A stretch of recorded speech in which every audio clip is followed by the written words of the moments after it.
Imagine a vibrant discussion between people that includes both openness and critical thought in the pursuit of truth.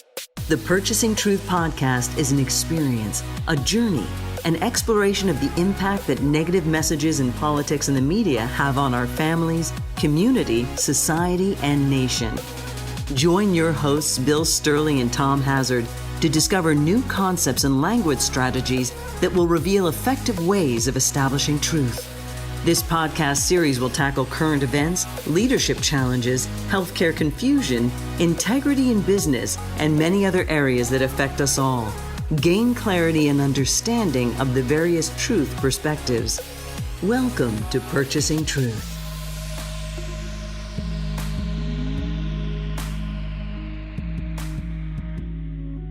Welcome back to Purchasing Truth. I'm Tom Hazard, along with your host, Bill Stierle. And, Bill, you and I have been talking off the record, so to speak, not recording, for a while now about this subject that I think it's time to bring it out to our listeners.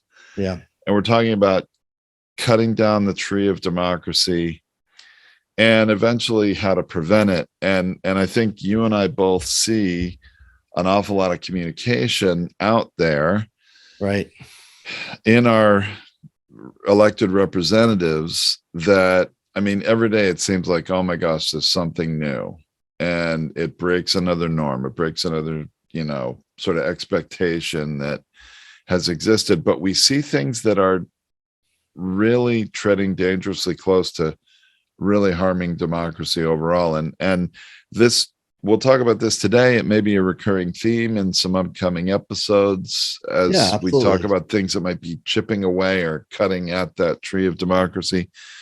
And, I have sort of a departure point for us today on this, but I wanted to give you an opportunity. Is there something about this you'd like to say before we get into maybe, something specific? Yeah, it just reminds me of that, the story, The Giving Tree, where the tree gives the little kid grows up and he keeps coming back to the tree, and the tree keeps giving him things. Yeah, here's my leaves. Here's my branches. Here's my small branches. Here's my larger branches. Here's my stalk. And all of a sudden the tree's left with a stump left. It's all it's got left, And so, it's how do you grow and water something versus, how do you just use it until it's completely gone and all you are is an old person sitting on a stump. Now, the nice part of The Giving Tree is it's like the tree and the kid's lifespan matched each other. But when it comes to the thing like the planet or a nation or a ideal, it doesn't go like that. It's got to go beyond just one lifetime. It's got to go into a couple, 2, 3, 4. And there's kind of no monopoly on length in which a nation or a group of ideals last. We've got several, hundreds of complete civilizations that have come and gone. Aztecs, Egyptian, just to name 2, of Roman Empire, time of the Greeks, in the English Empire. We've got time in human beings. Democracy is just one that's kind of passing through. It's almost like you can actually set all the different belief structures right next to each other and dress them up in costumes. And there would be the Statue of Liberty sitting at the end, or Uncle Sam sitting at the end and going like, yeah, who's next? Who's gonna be the next thing that's coming after democracy? And it's a little kind of weird to talk about, but we do, and there's a group of human beings that like to keep things the same. They want to have kings and queens. They want to have, be in the Civil War. They want to have an experience of having a fundamentalist religion be a part of the political makeup.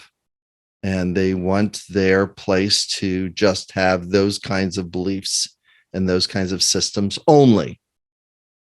And that's the thing that really is one of those things that can really cut down the tree of democracy, because democracy is more about an inclusion of multiple ideals and beliefs rather than just a handful or one ideal and belief. And as soon as somebody says this is a Christian nation founded on Christian principles, all of a sudden it goes in that direction, because there's been many of the founding fathers that did not have that as a part of it. So that's a good place to start, is that we have a tree, we have an axe, we have 4 different kinds of axes, and we can start chopping it down anytime you want. And you've read some things about this too. So yeah, no, I mean, there's many things that have happened in the last couple of months, and even most recently in the last few weeks, that we can point to. What I want to start with today is something I have just read this morning that shines a light on, it starts to get at what is chopping away at the tree of democracy. Okay. So in April of this year, April 2021, Nathaniel Rackich of 538. Now that's 538.com for those of you that aren't familiar, and it's spelled out the words of the numbers 5, like FIVE, 538.com, which represents the number of electors in the Electoral College, is where that number comes from. He noted that of the 293 Republicans who were serving in the Senate and House on January 20th of 2017, right, the day of Trump's inauguration when he first became president, a full 132 or 45% of those Republicans are either no longer in Congress or have announced their retirement or resignation at this point.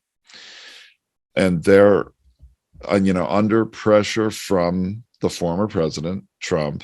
The party continues to radicalize with firebrands like Boebert from Colorado, Marjorie Taylor Greene from Georgia, Matt Gaetz from Florida, and Gosar gaining a lot of influence.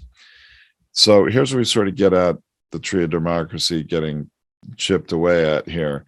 Republican leadership has refused to call out Representative Lauren Boebert of Colorado. You've probably seen, Bill, in the news, the latest thing that she had said for her recent Islamophobic statements aimed at her colleague, Representative Ilhan Omar, of the Democrat from Minnesota, suggesting she was a terrorist. And this is right on the heels of House Minority Leader Kevin McCarthy, Republican from California's support for Representative Paul Gosar, the Republican from Arizona, after he released that video of that anime showing him killing Democratic Representative Alexandria Ocasio-Cortez, and also, taking swings at President Biden. Yes. And what this really indicates and is that McCarthy has lost control of his caucus, or is afraid of it, or both. Right. And this is, I think, a really important thing to talk about the tree of democracy starting to be chopped down, is that if you've got a party, and we're in a 2-party system still in the United States, you've got a party where its leaders can't stand up for a certain set of ideals and say something is wrong. And even though not illegal, I mean, they censured Gosar. Clearly the House said this kind of behavior is not acceptable. But you have somebody like McCarthy, who's the leader of his party, that has no ability to control his caucus, or doesn't want to. We've really sunk to a new low in this country.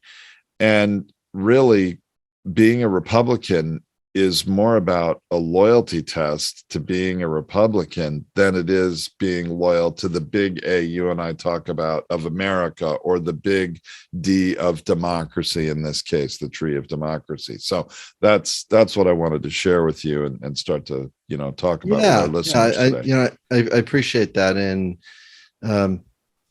we have all kinds of rules and laws about violence in the workplace. We have all kinds of guidelines and things that says here's acceptable behavior and here's things that are not acceptable. And, we can say things. Freedom of speech is not, you get to say anything you want at any time to anyone fully. It's not that, because there used to be social norms to say, listen, we're not going to tolerate that language in this company, in this house, in this things. There used to be some sense of what does respectful, accepting language look like. If you're going to argue, you need to pick words and phrases that are going to make your point, still be respectful to the other side. So a lot of name calling has now moved to the front of the list, because name calling will get more eyeballs than respectful communication between colleagues. And that is what we need then, is we can see the problem with labels and diagnoses and name calling, because it's just damaging the person and the democracy and the ability to have a civil discussion about what does it mean to be in a loyal opposition? What does it mean to fight for these are the values that we stand for? And that is kind of like one of those axes that we've really got to set down. Stop labeling, stop name calling. Don't use those marketing tools. You've got to get your message to stick in a different way than just calling a person name or calling them a terrorist, or, having or demonstrating physical violence thoughts about the person. I thought it was really interesting. There is, if our listeners haven't heard it or seen it, and I know you have, Bill, there was a very impassioned, and I thought quite free from rhetoric, a speech from the House floor by Alexandria Ocasio-Cortez in either just before or just after, I forget. It must have been just before Gosar was censured, where she said something that was, I think, very telling. And she said, when did it become acceptable for a member of that body, for a Congress, a representative of the United States, to say that violent hate speech is acceptable as long as that representative claim a lack of meaning? I thought that was very well telling. She said they'll put out this video showing one representative, of Congress killing another. That's what's depicted in the video. And then the representatives say, oh, this doesn't really mean what you think it means. It's sort of the Inigo Montoya defense, right? I don't think that means what you think it means. That the representative then claims a lack of meaning, meaning, no, this doesn't mean what you're saying it means. I didn't mean that. Even though on its face, it depicts that.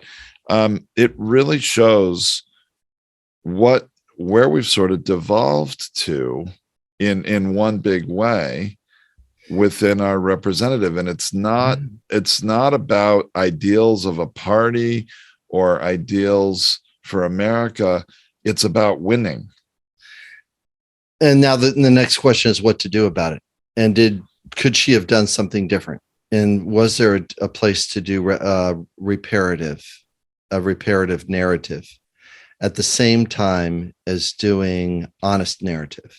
So yeah, she was doing scary honesty and right. calling it out for what it really is, which, as oftentimes, Bill, you and we have said, the facts don't matter if it doesn't stick. So yeah, I thought her speech was very well done, but it didn't stick as much as the animated video that went out, right? Video got more play. You know, what was the kerfuffle about? What did she say about it? Oh, she said something nice, you know, and yeah, it should be that, but you know, too late, because the message came out and stick at the level of violence that he has towards another person in Congress. And human beings have violent thoughts about each other, Tom. Just, you know, I mean, we feel angry and we want to think that violence towards another person is going to help us feel better. It doesn't. It creates a temporary relief of the anger that we have, but immediately, you know, after that, there is a rapid decline of payoff. It's like, yeah, I beat that enemy, but I'm still facing these 15 others. You know, what good was that? Could there have been a different way that I did that, which might not have been as costly? So the outrage only gets you so far, is what I'm hearing from you, Bill, right? Outrage is only going to get you so far. It's going to, you know, it's a very, very quick burning fire. It's, you know, putting a newspaper, you know, in a bonfire, man, it's up and gone right away, you know. So that's what anger does. And it doesn't last long. You know, even in, you know, even in war, you know, the way to get to a person is just talk to the person, ask them to stop shooting you. And people think, oh, that doesn't work. You got to shoot the person. It's like, no, you can just ask them, hey, listen, how about if we just skip this whole violence against each other, and we're kind of up for this, and you're kind of up like this, and we're here at this point, and it kind of looks like we're here for this, but we'd really actually would like this other thing to take place. And why don't we talk about it and not kill each other? How about that? And, you know, as we learned in Iraq, that worked better because then they stopped killing us by just getting them work, providing money, providing stability, and, you know, getting it to, you know, work better. Anyway, so what could AOC have done differently in that speech to make something stick better about, you know, really to really get the point across that this is not acceptable behavior for a member of Congress? It's going to be unsettling for people to hear this, but it is literally empathy and compassion for the person that put that video out. Congressman Gosar, it's clear that you don't like me. You don't like the ideals that I stand for. And I'm guessing you're feeling pretty angry and furious to put out such a video. And the people that are watching the video and having humor about that really don't extend respect to me as a fellow American. Even though at this moment, I am going to choose to extend respect to you. You were elected by your people to represent them. Is this what they want to hear from you? Is this your best messaging about what you're going to do for them in your district? What I'm choosing to do in my district is to be able to provide funding, wealth for all middle class, even in your state of Arizona. I want to vote for your constituents to get them the things they need to better their world. And it seems like you're communicating a message of anger and violence because I'm doing that. I'm trying to make America better, but it seems like you're in pain because your belief is that Democrats spend too much. How about if we're trying to repair things that are long lasting and needing to be repaired? How about that? How about if we find the common ground between the two of us? Instead of sending violence to each other, why don't you co-sponsor a bill with me about something that's going to work for your district. How about that? Why don't you try that instead of the video? You might find I'll be willing to listen to you. How about collaboration and cooperation? Instead of just trying to score points with the fringe and the people in your party that are taking shots at me. You might find that might be more like a statesman. We might have tried that path. And so by doing that, she would become the obvious, more statesman is the right word, but anyway, statesperson, whatever. She would be more of the adult in the room. Right. And she's got to be 20 years younger than him. I mean, that's got to make him look really bad without saying, Representative Gosar, you're a bad person. Right. Yeah. I mean, it's like the whole anime thing, and even the anime world, the way the world is set up is very anti-democratic, very fascist oriented, and the whole anime world is not something that you want to, be a part of. And to make the big, her the big monster, or Joe Biden the big monster that they're attacking. I mean, it just can't be. It's like they're doing that to to democracy. They're saying that this way of thinking is really junky.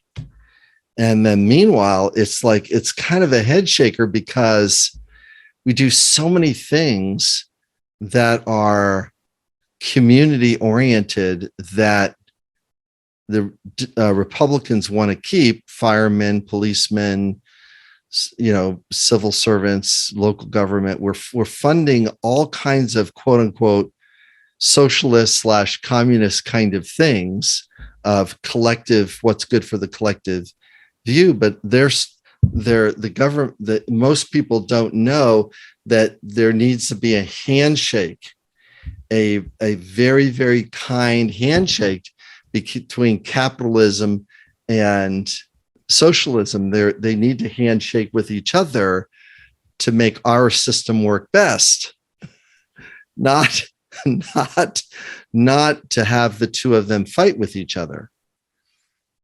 And that is completely not in any narrative that I have seen at all. Those two narratives need to help each other. And interesting thing is, it definitely was a new low to have yes, free speech is all over the place. People are going to burn leaders in effigy, but that's like common people, the average people. For one representative of Congress to propagate a message of him killing another member of Congress, that definitely crossed the line. And it reminds me, it sort of takes me back to the Kathy Griffin controversy during Trump's administration, where she's a comedian and she tried to make a joke of holding Trump's severed head up and took a photograph with it.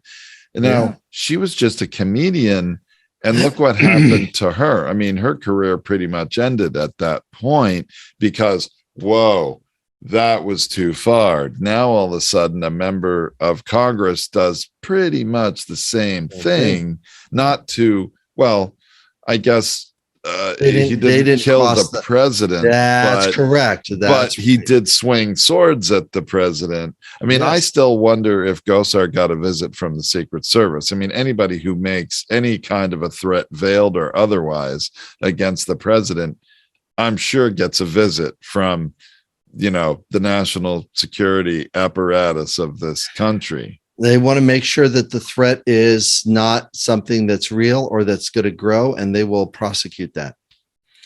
They will.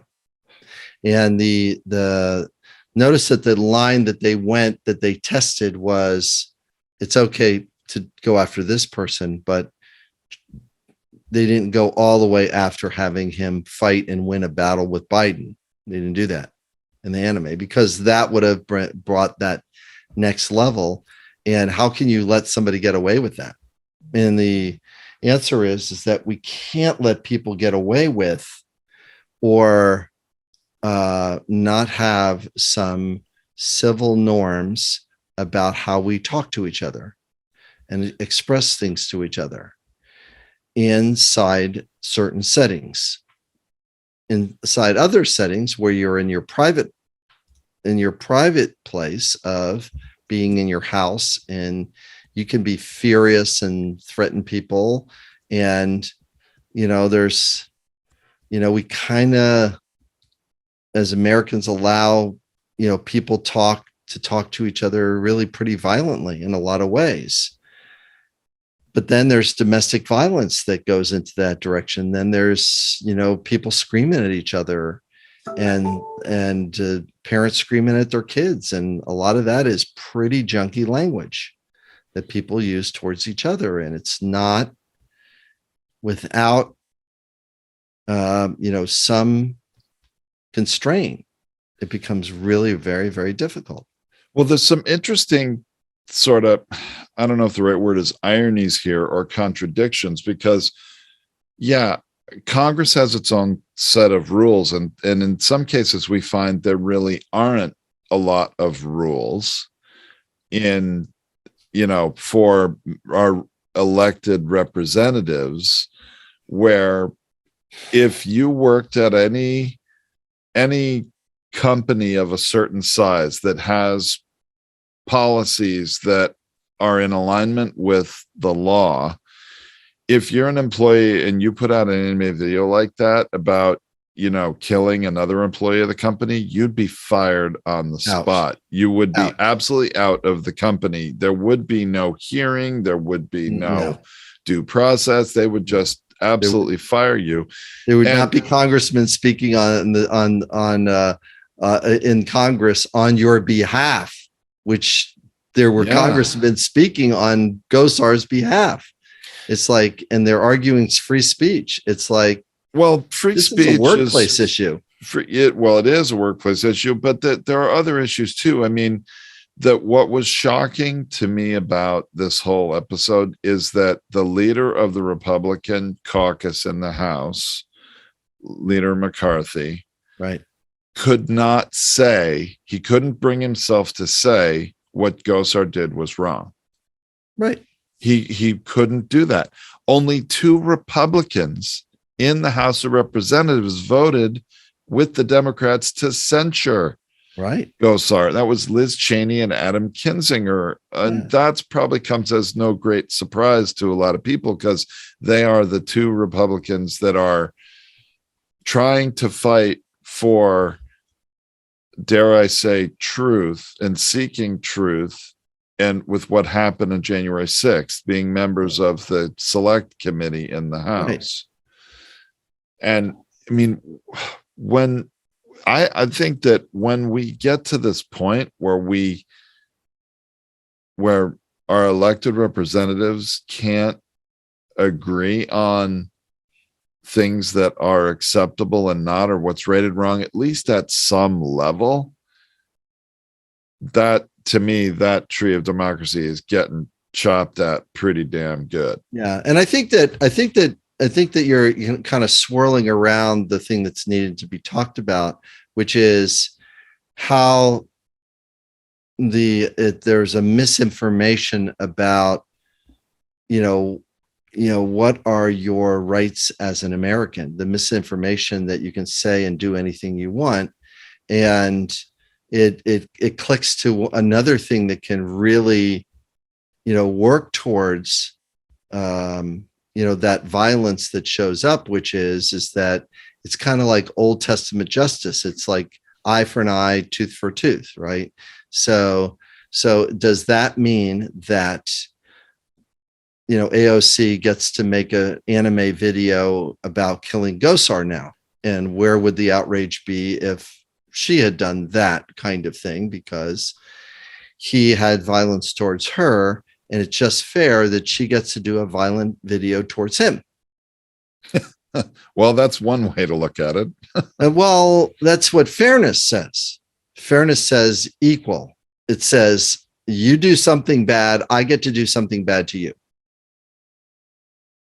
But see, that is really where the race to the bottom is. Yeah, it's like two wrongs make a right. Is that what we're Right. doing now? Right. There we go. So is that what we're doing now? Or are we going to do that? And she did not go there to that place. She just said, here's where we are. Are we going to do this in this house? When did it be okay to do this? And when did it be okay not to speak up? And the challenge there is that the listener, the voter, doesn't have time to really.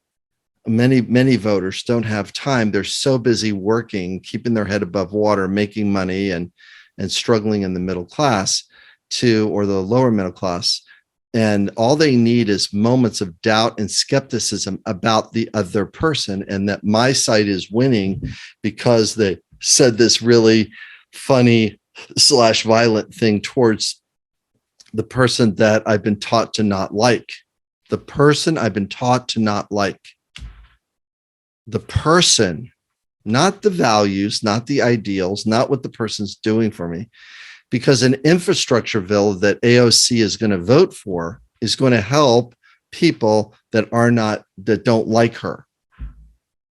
For sure. They're going to benefit from her vote. Even to say, in an unsettling way, the person they elected is voting against that bill, therefore against the people that it's going to help the most in their own district. So it's very, very unsettling, is that our perception is one of those branches or limbs or trunk that is getting cut down, because all we need is doubt and skepticism about the other team, that they're doing something wrong by voting on a overdue spending bill that we needed to do sometime around 20 years ago. We needed to do this spending bill, this infrastructure bill. We're 20 years behind on that. Yeah, we're lucky more bridges haven't collapsed, We're 20 years behind. Yeah. We've been living off our great-great-grandparents and the wealthy of that generation's tax burden of 70, 80, and 90% in order to build such a wonderful infrastructure that we didn't have in place to take a freeway from one side of the nation to the other side of the nation so we could get around and not take forever to get there. I mean, that's all Eisenhower, which was a Republican, that did that, to build the infrastructure that was needed in order to get from one side of the nation to free those cities in the Midwest so they could travel and get someplace. It's a little unsettling that it takes a little bit of perspective. And that's one of the things that truth really struggles with. Is truth is not just a point of view, it's also the perspective of many points of view. We actually see, here's a part of truth, and here's a part of truth, and here's a part of truth. And so we don't get our brains isolated in our blinders, in our identity of, well, because my Republican person that I voted for, they're right. That's not what's right for the nation, and what's right for us locally, and what's right for the nation. So very, very important to really see what it is. Yeah, it is. And this is going to be even more unsettling, Bill, that we are so far through the looking glass and this sort of tribal, almost sort of team sports behavior going on in our elected representatives in Washington, is that there was a Republican Republican representative of Congress from Alabama, and I'll find it and put the link to it in the blog post, but who, after that infrastructure bill was passed, tweeted about all the money coming back to Alabama because of this infrastructure bill that's going to repair bridges and roads and all the stuff, and how wonderful it was, touting it as an achievement, a success, and he voted against it. Right. The illusion. I mean, unbelievable that I really, what you were saying about what AOC could have said from the floor, right, about cooperation and collaboration really rings true. But it seems today in Washington, nothing gets passed that's truly bipartisan. They get one or two Republicans to cross the aisle and vote with the Democrats, and they call, it's bipartisan. To me, that's barely bipartisan. But you have people that the country would very much appreciate, people that representatives who voted for things they need that's going to help their constituents in their districts, even if you have to cooperate with someone from the other team. Right now, that's viewed as toxic in our nation. Well, the money won't allow them to do it, Tom. I mean, to cut to the chase, the money won't allow them to do it. It's you can't vote with the people, because you've got to vote for where you can raise the most money with. That's the way you've got to talk. You've got to talk where the primary donor is funding you. That's where you've got to talk. You've got to talk to that primary donor, whether it's a corporation or whether it's an individual. You got to talk to the donor, which is our system of the money then has really corrupted our political or governing dynamic. Yes. And made it nearly impossible for our representatives to cooperate. They can't. And they used to all the time. They used to vote across all the time when the money was involved. But as soon as the money got involved, it got them free of that, but it also handcuffed them to spend most of their time going to fundraisers to fundraise for the next election to keep themselves in office. And so that's something that's very, very unsettling. So, I mean, we've really got to watch, how our language is used, because the way we're speaking and thinking about political and holding our nation together, the way we're doing it, is not supporting our way of being more collaborative, more cooperative, more compassionate to each other. Look at the issue of homelessness and say, we don't really need that here in the United States because we're rich enough to cover homelessness. Here are some steps we can take in order to do that. And then here's what we need about hunger. We do not need to be hungry here. We have plenty of food being thrown out. We make a lot of food, but it doesn't mean just make it, throw it out, make it, throw it out, make it, throw it out, make it, sell it, take the rest of it and feed the other people that need the food, help them relieve the burden, and take away food scarcity. If you take away food scarcity, you don't have people feeling worried and scared, and they feel more confident about their next day because they know there's food around. I mean, it's like, let's just face the things we can face. We don't need those things. Well, it seems the money in our system is really another thing that's chopping away at the tree of democracy. It's preventing, it seems, collaboration and cooperation from taking place.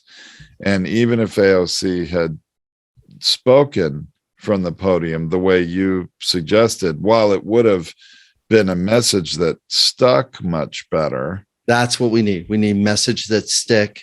And that then all of a sudden it helps her and helps the system look at what's wrong and then able to create, a new point of view. The next time you and I visit, we can definitely go down this path of how to be more powerful and use passion instead of anger when we're speaking about things, because that's the thing that's going to, allow stuff to stick more rather than using images and messages of violence. They don't stick well. Well, that sounds good. We need more messages to stick.